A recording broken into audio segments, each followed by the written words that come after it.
selamat bergabung untuk Anda yang baru menyaksikan Kompas Petang kali ini. Saudara, calon presiden nomor urut 1 Anies Baswedan mengklaim Jakarta berhasil dalam transisi transportasi umum ketika dirinya masih menjabat sebagai Gubernur DKI Jakarta.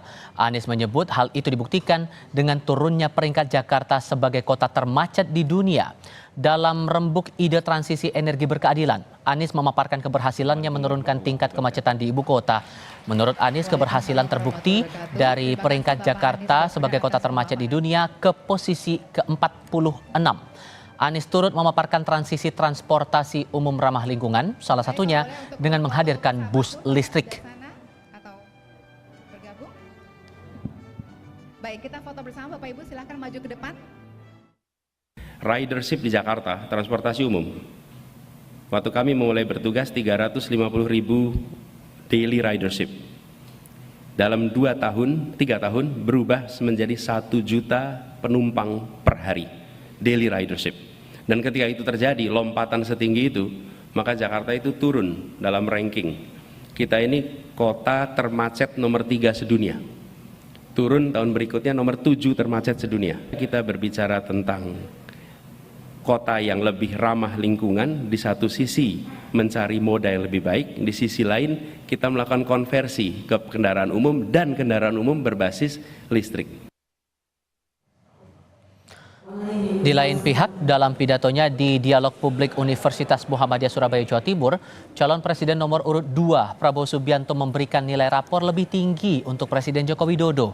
Prabowo memberi nilai rapor untuk Jokowi lebih tinggi karena Jokowi ia nilai tegas menindak pejabat di pemerintahannya yang bersalah dilakukan oleh pejabatnya selama di pemerintahan.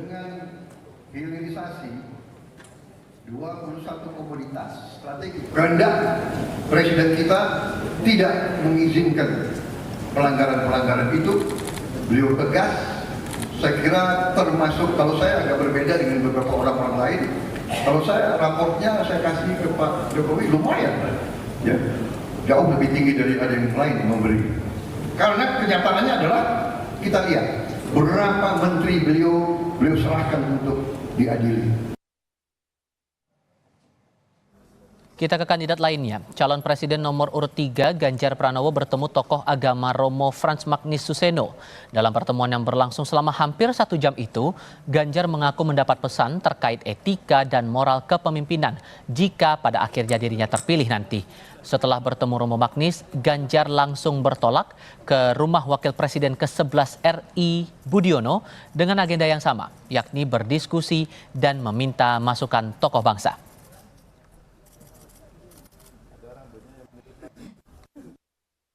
Prinsip moral dasar kenegaraan modern, dan satu lagi, iman dalam tantangan, apa kita masih dapat percaya pada yang di seberang. Kalimatnya pendek-pendek, menurut Romo boleh dibaca 1-2 karena itu cukup bisa membekali, dan saya senang mendapatkan cerita baik, cerita etik, cerita moral dalam berbangsa, bernegara, bermasyarakat. Kira-kira itu. Kenegarawanan itu penting. Teori representasi beliau ceritakan bahwa banyak orang kecil sekarang agak sulit. Siapa wakil saya yang harus bisa menyuarakan suara saya? Sementara itu, calon wakil presiden nomor urut 2 Gibran Rakabuming Raka mengunjungi Pondok Pesantren Amanatul Ummah di Mojokerto, Jawa Timur. Gibran mengajak para santri tak hanya belajar ilmu agama, tapi juga mempelajari teknologi.